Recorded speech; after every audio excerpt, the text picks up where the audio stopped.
Welcome, everybody, to the Single on Stiletto Show. I'm Suzanne Oshima, and I'm a matchmaker and dating coach at Dream Bachelor and Bachelorette, and I'm also the founder of Single on Stilettos. Today, we have on our show Michelle Marchant Johnson, and she's a relationship coach at Love Life Coaching. And I'm so excited to have her here today because today she's going to tell you the top 3 ways you're sabotaging your chance at finding love. And I've heard this all too often, but before we jump into this hot topic, Michelle, I would love for you to tell our audience how you became a relationship coach, because I know it didn't start out this way. No, thank you so much, Suzanne. I'm so happy to be here. Thank you for the invitation.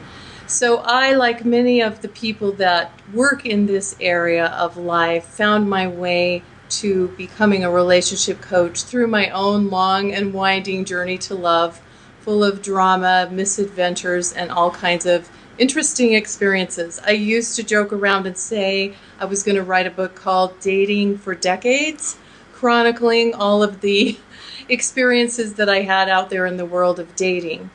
And while I was successful in all other areas of my life, I was stuck in this area of my life. And it wasn't until I put myself on a specific journey of transformation and sought support that I was able to make the breakthroughs and see the blind spots that helped me to meet and attract my now amazing husband and become an ecstatic first-time bride at age 43. We've been married now for about 10 years, and because that experience has been so transformational for me, I decided that I wanted to help other women and have been helping other single women who want to meet and attract the relationship of their dreams for the last several years. Awesome. Well, that's great. Well, so you've been doing this for a while, so I know you've seen a lot. So tell me the first way you see where women sabotage their chances at finding love. Yeah, that's a really big question, and I could talk about it for a long time, but we'll be concise, Suzanne. Okay. So the first thing that I believe can sabotage a woman is limiting beliefs, and that's the stuff that's going on up here in our heads. And I had this going on in some ways myself, and I often think of the quote, which I'm sure you're familiar with, by the poet Rumi, that says, "Our job is not so much to seek for love, but to seek to remove all of the obstacles that we've built against it." And these limiting thoughts that can come up can really sabotage us. And I typically break these thoughts down into 3 categories: fears, fantasies, and falsehoods. I call them the 3 F words. That can really, we'll say it nicely, mess up your love life. Right. These 3 F words can really mess up your love life. So the fears are things like fear of being rejection, fear of being hurt, fear of there not being someone out there for you, fear of having your heart broken, etc. They're innumerable.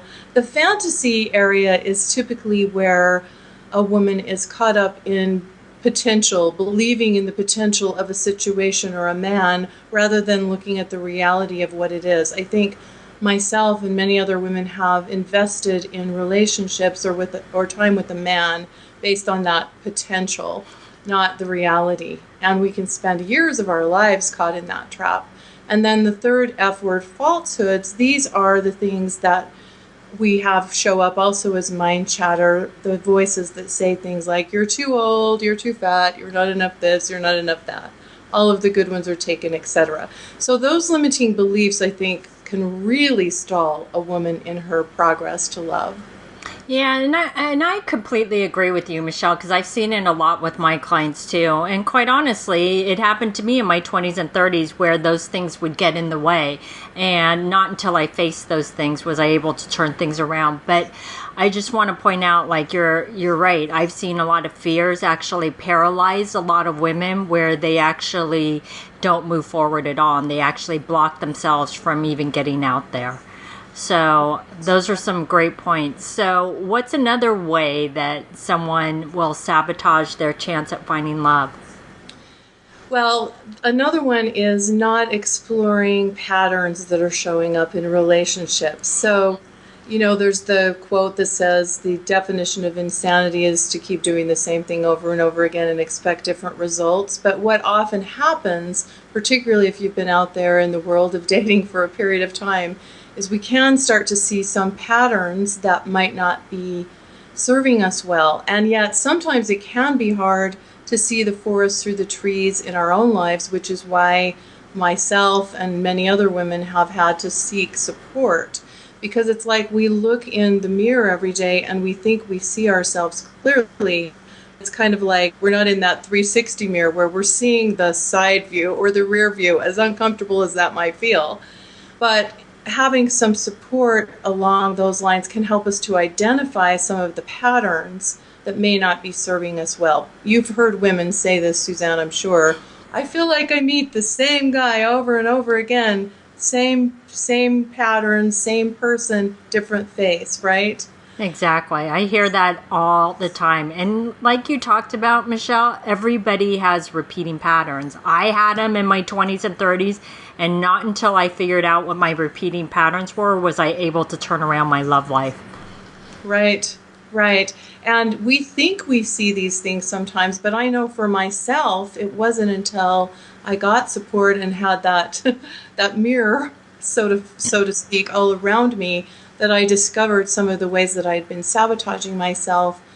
And these patterns can keep us stuck for a really long time. And I think it feels scary sometimes to look at them, but I think it's important to remember that we look at them from a place not of condemnation of ourselves, but from a place of compassion.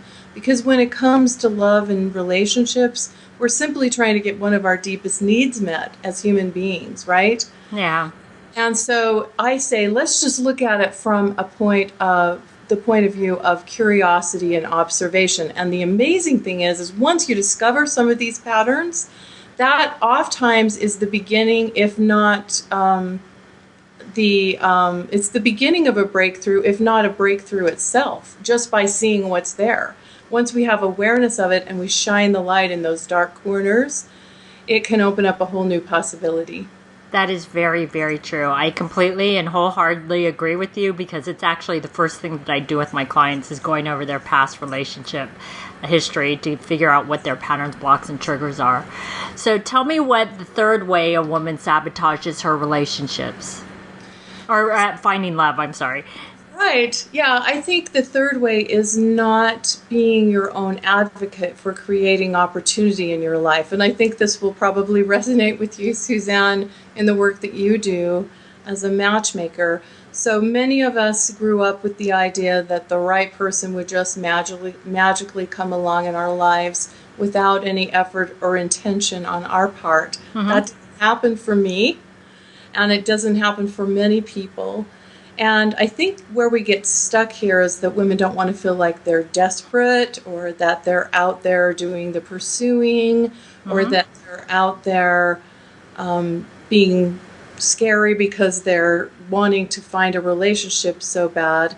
That's not what we're talking about. I think there's a huge distinction between being intentional about your love life and being in a place of desperation, right? That makes sense. So one of the things that I work with my clients on after we work through some of the inner challenges and blocks that we've been talking about is simply creating opportunity, more opportunity for them to be in a place where they can potentially meet men. And that typically, with my clients, includes both online and offline strategies because I believe that that combination opens up more new possibilities. You can be shining your light or being the most beautiful, amazing woman in the world, but if a man can never see you, if you're never in a place where he can find you, how are you going to connect with love? So that's what I think is another big mistake that prevents a woman from finding love. Well, that is so true. Well, these have been some great tips. So, Michelle, tell our audience how they can find you. Thank you, Suzanne, for that. So please just visit me at lovelifecoaching.com, and you can enter your name and email address and get 7 principles to attract the man of your dreams. And then we'll be connected. You'll be on my email list, and I will also be providing you additional tools and resources on an ongoing basis. So thank you for that. Perfect. Well, thanks everybody for joining us on the Single and Stiletto Show. Our show is available both in video format and podcast format. If you like to view the videos, you can go to singleandstilettos.com. And if you'd like to get the podcast, you can download it from iTunes. If you'd like to get our free ebook on the 3 secrets guaranteed to attract any man based on scientific research, you can click right here on the video, or you can go to singleandstilettos.com.